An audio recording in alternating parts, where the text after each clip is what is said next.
Welcome to Champions of the Lost Causes. I'm your host, Marvin Stockwell, and today I'm with Tom Murphy, former mayor of Pittsburgh and a retired Urban Land Institute fellow. Tom, thanks so much for being on the show. I'm happy to be here, Marvin.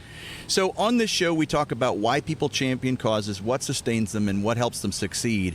And as I was booking this East Coast podcast road trip, I thought, gosh, it would be really great to catch up with Tom Murphy in Pittsburgh because, you know, lots of people might maybe champion one particular cause, but I think it's safe to say that you, for your entire career, have championed the cause of Pittsburgh, both as an activist and then obviously as a state representative and then mayor of Pittsburgh. So probably part of what you don't know about me, I was in the Peace Corps also.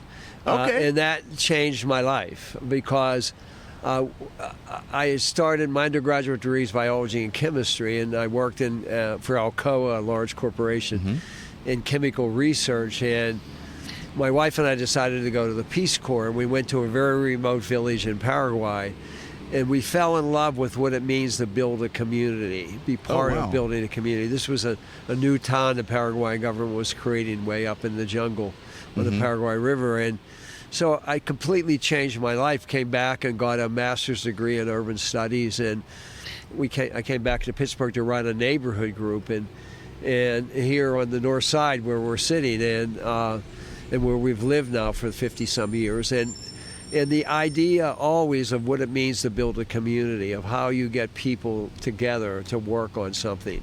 That's what really I fell in love with. And so little did I realize that I'd end up being mayor of a city, but it really, the community activism starts about building a community, and it was around a highway, and right in through here, huh? Right through here, and would have taken on now 4 national historic districts, but and it was people working to save those neighborhoods, and we were successful, and then that led to getting involved in the bigger issues of the city, and in a time when Pittsburgh was undergoing very, very catastrophic changes as we lost the steel industry, and half of our population left, and so we were in the midst of trying to rebuild our city. And so it was the same theme of what it means to build a community that people see a place for themselves. Right. They want to be there, and they want to work together to make it work. And that was not happening in Pittsburgh, as hundreds of thousands of people left. But we were able to change that, and Pittsburgh's doing much better now.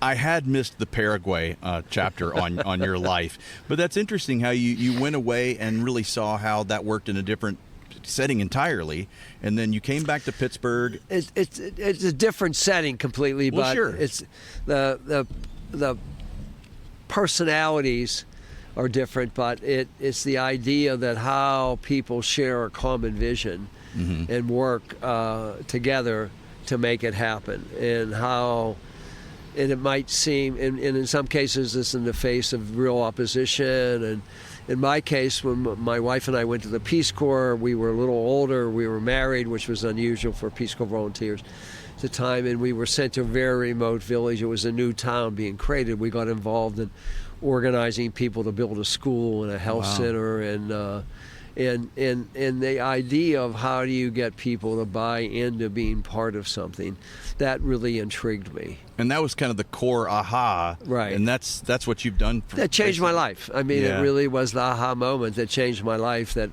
led me to, run a neighborhood group in a city. I mean, I came back to Pittsburgh. I was very conscious, and then to get into politics.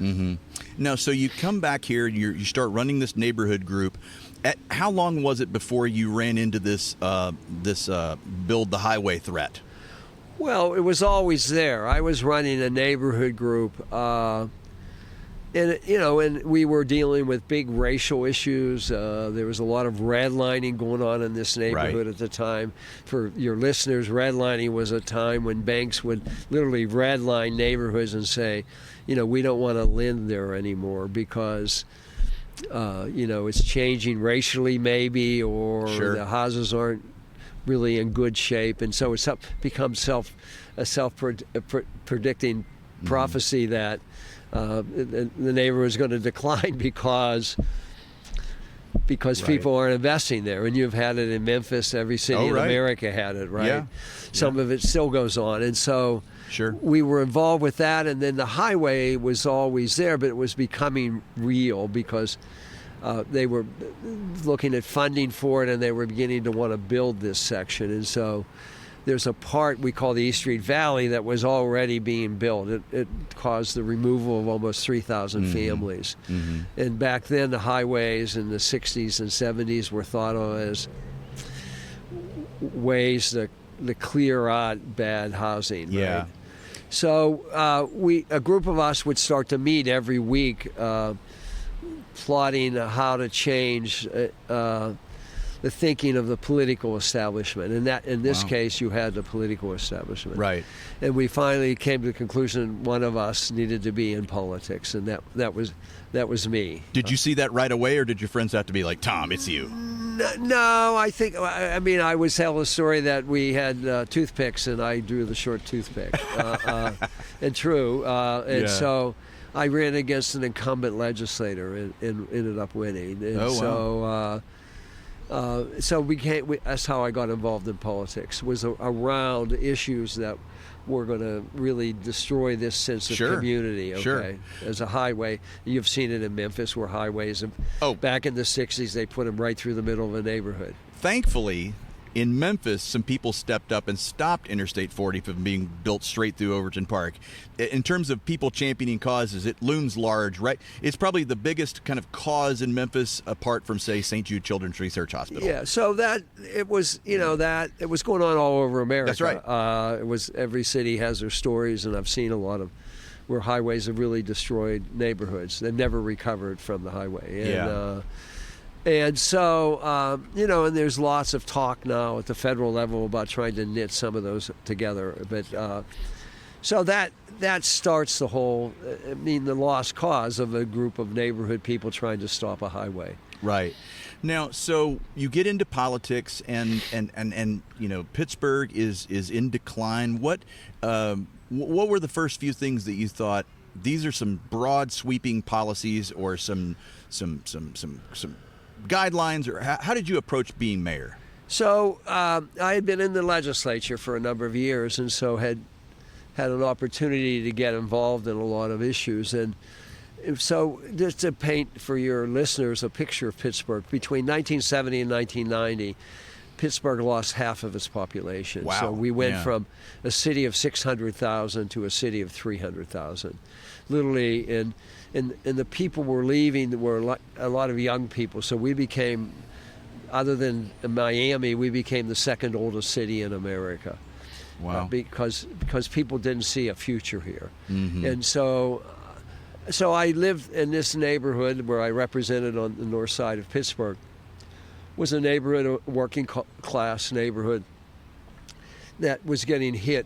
So I watched how devastating that was, of not only people losing their jobs, but their whole life. their whole culture, and how and I was part of that. My father worked in a steel mill for 51 years. And wow. Yeah. So I lived that life, and so I recognized that we needed to rethink about Pittsburgh completely different. And there's nothing harder to do than make changes. And and so we had the universities, University of Pittsburgh and Carnegie Mellon University, that were, and Carnegie Mellon, particularly big universities, and Carnegie Mellon particularly is one of the world-class technology universities. And I became friends with the president, and we talked about the university could be the new economic engine of Pittsburgh.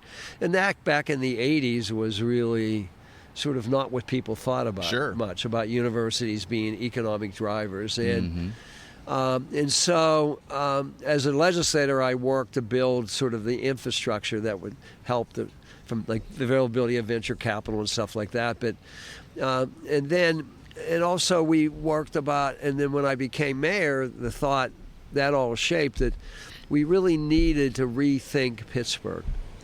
And this is difficult. We had thousands of acres of old steel mills that were vacant. Yeah. We had, with environmental issues, and we've been sitting there looking at those for years. And so we made a decision we needed money, in a flat broke city, having lost our population. We needed to get control of this land. This was in bankruptcy, these steel mills. And we needed to be sophisticated about what we wanted to do and what the development was. And the fourth thing was, what's the vision? What is Pittsburgh? And so we bet, public money, so we reduced the city's workforce and shifted $6 million a year to finance a $16 million bond issue to use it to finance new development. We bought the old steel mills as a city. Wow, yeah. 1,500 acres we bought. And then we went into the market and says, who's going to share our dream, our vision of what Pittsburgh could be? And there were not a lot of takers initially, and we had to work hard to find partners. So all this is public-private partnerships, but it was a sense of building a new community, of building a city that would work for people, that they would be willing to say, I want to stay here. You were building a new city in Paraguay, and you needed to build a new Pittsburgh. Yeah, we had to build a new Pittsburgh, and so that's with a lot of great partners. That's what we worked on. Wow, building a new city. As a PR pro with my own publicity practice, I'm proud to be partnering with my friends at Muckrack, an all-in-one platform that helps me build rapport with journalists and land timely media coverage. Not only does Muckrack give me the tools I need, they actively work with PR pros and journalists to build community in ways that add value to our work. If you want more information about Muckrack, visit muckrack.com. If you read the Wikipedia page about Tom Murphy, and I know you'll say it took a village, right? It wasn't just Tom Murphy, but your leadership was really is viewed as like critical for changing Pittsburgh. That's got to feel good to have had that ride. No, the best for me, I mean, if you're a bike rider, you might want to rent some bikes, is that Pittsburgh, when I became mayor, we had less than a mile of bike trail, riverfront access. And now you can ride all the way to Washington, D.C. on a bike. Oh, wow. Off-road. It's a great ride, by the way, if you're a bike rider. I got to come back just to ride the So about streets. 5 or 6 days is a great ride. But we now have 30 miles of riverfront trail in Pittsburgh. Wow. So that took that was about thinking about Pittsburgh in a different way. We all grew up with our mothers telling us, be home before the streetlights come on and never go near the rivers, because they were dangerous, they were polluted, and it was all railroad lines and steel mills, and there was no access. And so now, if you explore Pittsburgh, you'll see, I would encourage you to get out along the riverfronts. Yeah. And if you go over a place called Southside Works, you'll see where my father worked in the steel mill for 51 years. It's now $800 million worth of a mixed-use housing and lots of development. My joke, what always was, is if my father were alive, he'd shoot me where 10,000 men and women made steel. There's now a cheesecake factory, right? He would not be happy, but it is what it is. So that all, there's huge conflict about that. So your premise of champions of lost causes is a wonderful topic, because it talks about people that see something sort of in the future that most people don't see. That's and right. So to get there, you have to go through, it's sort of a quest, and you have to go through lots of conflicts. It's sort Trials. of like a video game. You're going through all these trials or conflicts. There are people that will give you 15 reasons why you can't do this. And, we faced that in Pittsburgh. Mm-hmm. Pittsburgh was managing decline. It wasn't growing, and we sort of had gotten comfortable with managed decline. So when I became mayor, I said, we're not going to manage decline anymore. We're going to take these big risks to imagine a different kind of Pittsburgh. Right. And who's going to come on that journey with us? And to get there, we had to go through lots of trials. One of those conflicts I was reading was a controversial increase in taxes. And taxes, no one ever wants to see their taxes go up. No, we never raised taxes. Well, maybe it was raising of a sales tax. That's what Wikipedia said.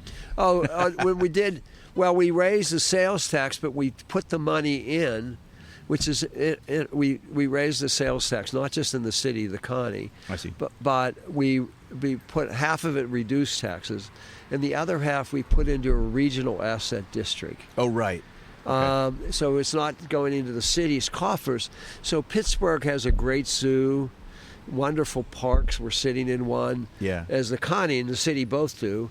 We have great art because in the turn of the century in 1900, we were the richest city in America. Wow. Carnegie and Mellon and Heinz Ketchup, they were all here, and they created huge wealth. And so we have a great museum, we have symphony, the art, a great arts culture. But as Pittsburgh was declining in the 70s and the 80s, it was very hard pressed to pay for that stuff. Libraries, there was Carnegie Library System we have. You might have that too. He gave lots of cities monies for libraries, and so we were faced with how are we going to pay that, and I was in the legislature at the time, not mayor, but I championed raising the sales tax and putting 0.5% into a regional asset district. So the first amount of money goes to the libraries. The second biggest chunk goes to the parks. The third biggest chunks help to finance the stadiums you see and the convention center. And then and so this is a lot of money. It's about $100 million a year. And so it funds our the arts and the culture and the zoo and right down the park here is the National Aviary for birds. Oh, wow. Oh, cool. You could walk to it, okay? And Might have to go see that. we have all these wonderful assets, and nobody much thinks about them. But now the regional asset district provides the base financing for them, and a lot of cities have come here to look at that. Sure. So who supports your, not only the big symphony but the little theaters, and where do they have to all be out scrounging for money? Yeah. And so now we give them a base through the regional asset district. So it really helped to solidify what is one of the great strengths of Pittsburgh. So the technology is really important, the universities, but also the quality of life here. The arts, the culture, the richness. So that was why we did that tax. If you don't have that, but all was about risk, okay, of taking risk, thinking about Pittsburgh and cities in a different kind of way. Well, the risk, in one way, managing decline, you know where that's going. Yeah, so, like, you've got to, and the sooner you start on a risk-taking strategy, the better. So I guess that when you landed there, you were it's time to change strategies. And we changed. We changed, managing land. I mean, the city was waiting for developers to come, and nobody was showing up. And so we bought the land and became very proactive. It was about investing in Pittsburgh. And where do you get the money to invest? In a flat broke city. So you make hard choices. You make hard choices. About where you're going to spend it. I mean, every city would say, when I go to cities, they'd say, we'd love to do this stuff, but we don't have any money. And I said, what's your budget? Sure, you have money. It's a question of making choices. Right. Of what you want to spend money on. Like your like the Coliseum. Coliseum. Yeah. I mean, that's a choice the city makes of not spending money or spending money. But that's a choice. And so we began to make different kinds of choices here, what we were going to invest in. Wow. Some people liked it, some people didn't. So conflict is one of the constants throughout this thing.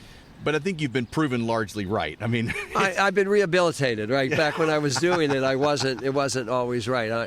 I'll give you might have driven by the football stadium and the baseball park, and then we built a new convention center. We did all three at the same time. Wow. Yeah. And we tried to do a referendum to raise the sales tax 0.5% that would pay for those and a lot of other stuff, and it was roundly defeated by 70% of the vote. And so a month or so later, we said we were going to do it anyhow, not do the referendum, but we couldn't do the referendum but we would try to figure out how to finance all three of them at the same time. And as you see, we did. You did it. And so just a year or two ago, this is 20 years ago now, we did all that, but a year or so ago, I was speaking at a chamber dinner at the football stadium, and it was a beautiful fall day, and there's all glass in this hall, several hundred people there. And I said, look, isn't this a beautiful view? And everybody clapped. And so I said, how many of you voted against it? Raise your hand.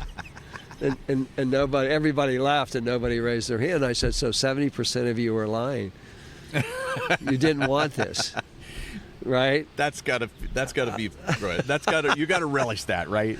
So it was fun. I mean, it's fun because that's the risk. That's the challenge that every leader has. Whether it's you mentioned somebody caring about an old cemetery, chapel in a graveyard, or your Coliseum, so that most people may not. Why are we going to waste our money on that, right? Right. And yet other people see it, and then at some point, maybe 10 years later, people will say, and they might not even remember who did it. They'll just say, "Wow, isn't this great?"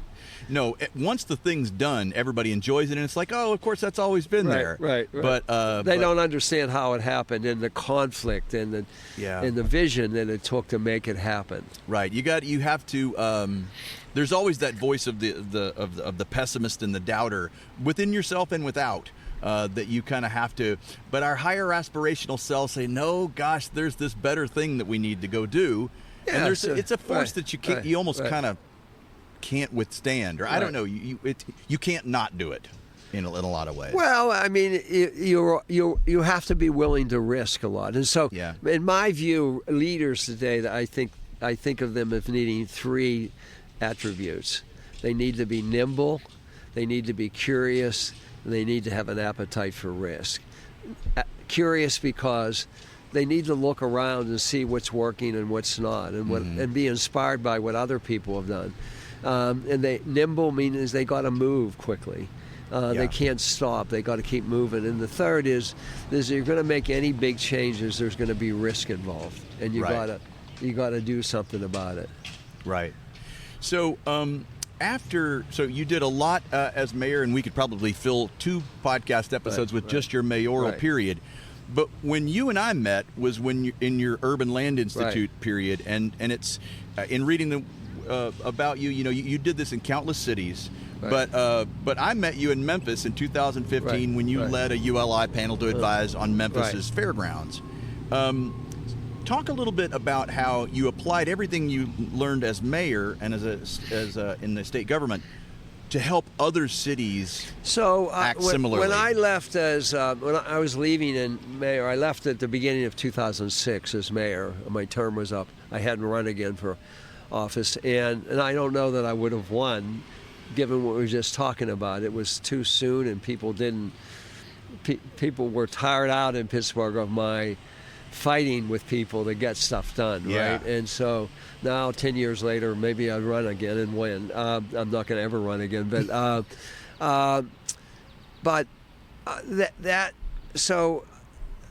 it was just, I left in January of 2006. Katrina had happened in New Orleans in 2005. And you and I had asked me to come, the Urban Land Institute had asked me to come speak at different conferences because of the changes that were now beginning to happen in Pittsburgh. And so I did. And then when Katrina hit New Orleans, ULI asked me whether I'd go down and work with some people in New Orleans and along the Mississippi coast.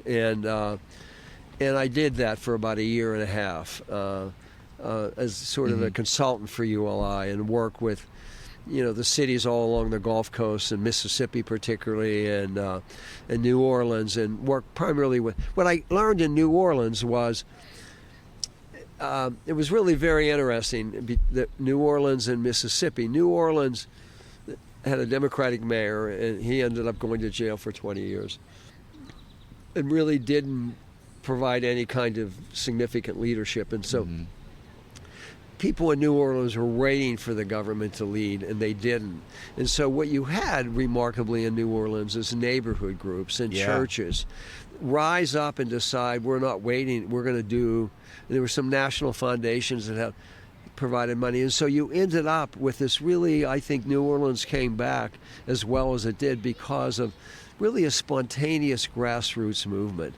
On the other hand, in Mississippi, Haley Barbour, governor, a very conservative Republican, provided remarkable leadership in working with the towns all along the Gulf Coast that were in some ways as devastated as New Orleans, into rebuilding and building particularly workforce housing. And so his leadership and I had an opportunity to work with some of his people.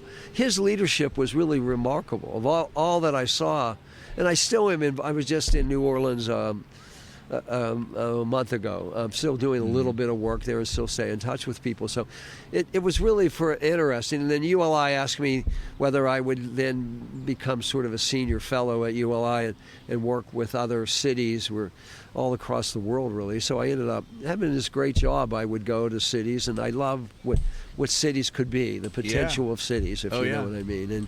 And that's how I ended up in Memphis. That's right. That's how we countless other cities. Well over 100 cities all over the world, in China and Europe.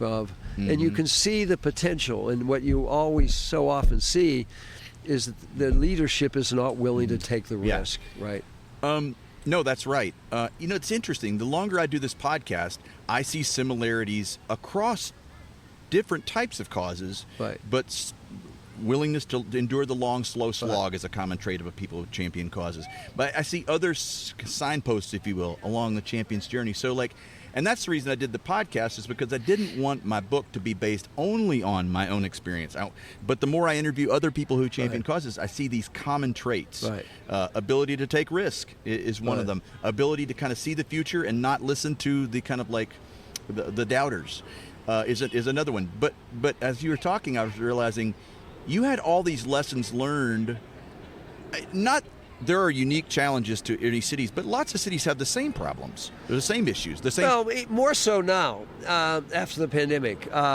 So Pittsburgh, in some ways, went through what virtually every city in America is going through now 30 years ago. Oh, okay. Okay, with the decline. What do you mean by that? So so you have virtually every downtown now is struggling to figure out what it's going to be. Oh, right. Okay, you have lots of vacant office buildings, and can they be flipped? And so Pittsburgh was going through having thousands and thousands of, think about losing half your population. Wow, yeah. In a 20-year period, we had tens of thousands of vacant houses in a downtown that had vacant buildings. And so this was 30 years ago we were facing that. Lots of American cities now are facing that.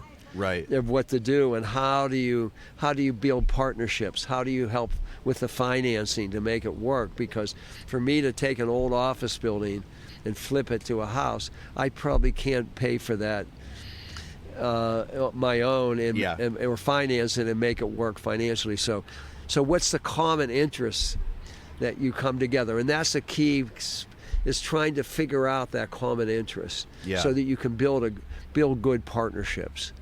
So we did billions of dollars worth of development, and they were all public-private partnerships. So the stadiums, the convention center, thousands of units of housing, were all partnerships that we did. People can rally behind a vision, but somebody has to codify a vision. Listen, curate, and then say, this is the plan, have the courage. Yeah, and what is very funny is that people... So when I ran for mayor, I laid out our vision, and everybody obviously I won, so people liked it. But then when you start doing it, people say, I didn't know you meant that. Because you got to make choices, right? Sure. And so that was one of the examples. I said, we needed money. We weren't going to be able to do anything unless we had money. Waiting for the federal government or the state government to give you a little bit of money. It's a train. It's a train. They said that we might have a train roll by. I actually think this setting's kind of perfect. We're in a park, and you spent so much time and energy on parks and green spaces. I live 5 minutes from here, so you just walk to your favorite breakfast place. No, I don't walk to the park. It's because I would walk down. It's on top of the hill we live. Yeah. So apologies for the train, everybody. So we. It is. The challenge is to shape the vision, and then to build the partners you need to get there. So you make difficult decisions. So we recognized that we needed money to invest in the future, in the vacant land. And so we reduced the city's workforce. So people thought, I understand you need money to do that, but when you reduce the city's workforce, including not funding all the police, then you end up people saying, well, I want more police. I don't want you to spend that money on the old industrial property. Hire more police. There are choices you make. Yeah, but you have to have some momentum in a given area so that you can break through on another front, and that's well, what you need did. to create the momentum. That's right. Okay, you need to create the momentum. I mean, I would think of your Coliseum as how do you create the momentum? That's what I'd be thinking about. How do I create the momentum so people don't see this as a crazy dream of Marvin, but they see it as something that adds value to larger Memphis. And right. how do you do that? Okay, and we felt we needed money, so we raise the money in the city, and then we go buy 1,500 acres of property. We buy old steel mills and slag dumps, which is a byproduct of steel, and people think we're crazy, right? And then we start talking to people about being partners with us to invest, building housing or offices, or and then people start to buy into the vision. Right. And then when it's actually built, people say, "Wow." You know, they don't remember that they were against it. That's right. That's right. You know, I would be remiss in this setting if I didn't say that within my own cause, the Urban Land Institute panel that came to Memphis, you all essentially sided with us on the Coliseum. Yes, we did. Right. And said, no, keep the Coliseum.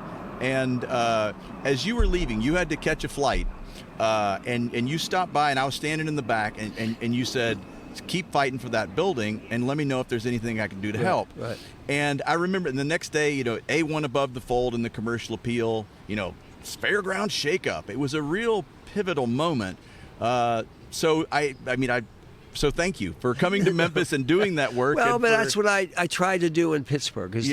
It's really challenging people to think about something in a different kind of way. Right. You're trapped with the Coliseum because people in Memphis, the most people, not you, but think of it as in one way, and you're trying to get them to thinking about it in a different kind of way. And I think that's what your champion of lost causes, that's a common theme, right? They're dealing with something that people don't see value in, but they see the value. And at some point, you got to look for how do you, and maybe it's just slogging through until that actually happens, and people then, oh yeah, now I get it, right? Yeah. But that would probably never give you the credit. True, and that's okay. I'm resisting the urge to make this be about the Coliseum, but I will tell you that we have done 2.5 years of pre-development work with a consultant. It's the same consultant who helped reimagine the Sears building and turn it into Crosstown Concourse. And there's a burgeoning Coliseum conservancy. It's a different group, with some true kind of rainmakers, and it's just I've watched it happen countless times, and one of my opportunities as mayor was to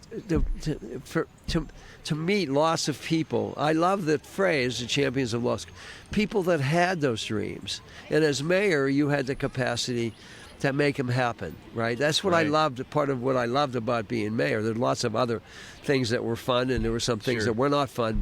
But people came with maybe a garden in their neighborhood, right, or saving an old house. It doesn't have to be a big thing. No, it's not big things. That's what I'm saying. I mean, a dear friend of mine, we became very close friends. A guy named John Smitty.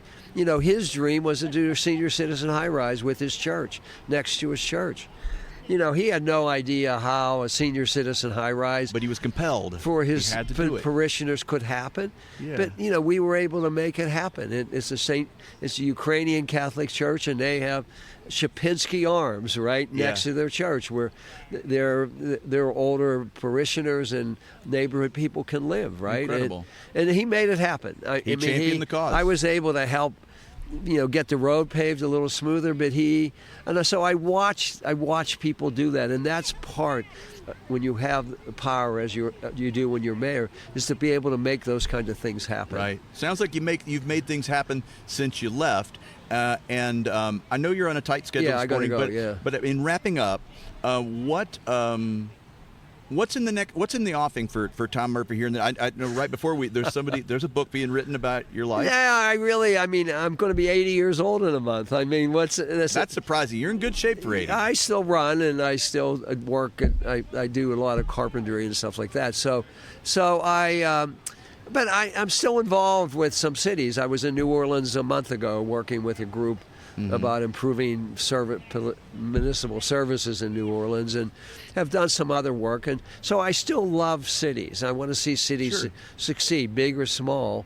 And I think I understand how that can happen. Yeah. And so I hope to still do that, but not full time. Yeah. Right. Last question here.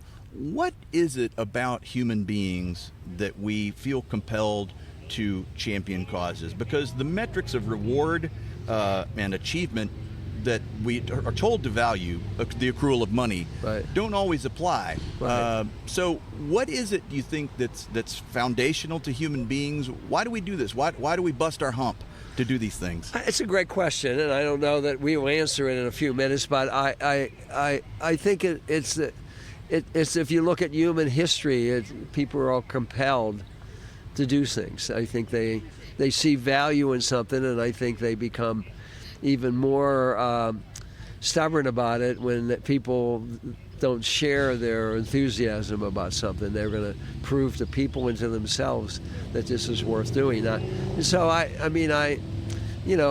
lived my dream for 60 some years, right? And about how you build communities and make things work for people. Well, that work will certainly continue. Yeah. Tom, in closing, is there anything that I maybe didn't think to ask that you'd like to comment on? Well, you just triggered something that I think some people measure their success by how much money they make. And some of us are either cursed or blessed with the motivation of public service. I was in the seminary right out of high school. Oh, really? Studying to be a priest, right? Wow, okay.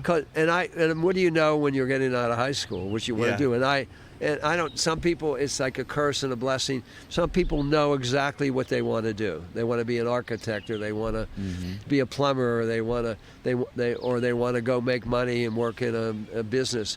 And other people don't know what they want to do. I'm one of these people that had no idea what I wanted to do, and I was encouraged to think about having a vocation, but I came to realize at some point when I was in the seminary that I care deeply about public service.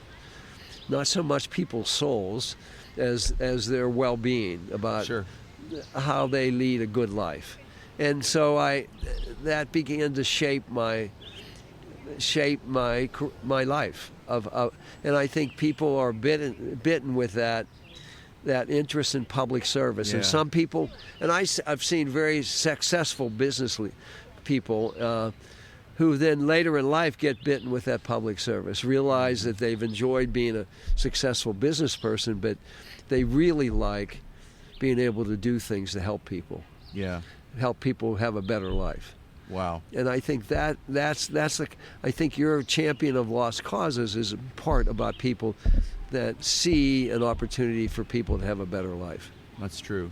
Anywhere you'd want to direct people, websites you'd want people to No, you caught me off guard. I have no idea. Okay, but people can Google you, right? Yeah, they can Google Tom Murphy. Okay. Tom Murphy, it was a real pleasure having you on the show. Enjoy Pittsburgh. Thank you so much for being on the show. Yeah, okay. Thanks, Marvin.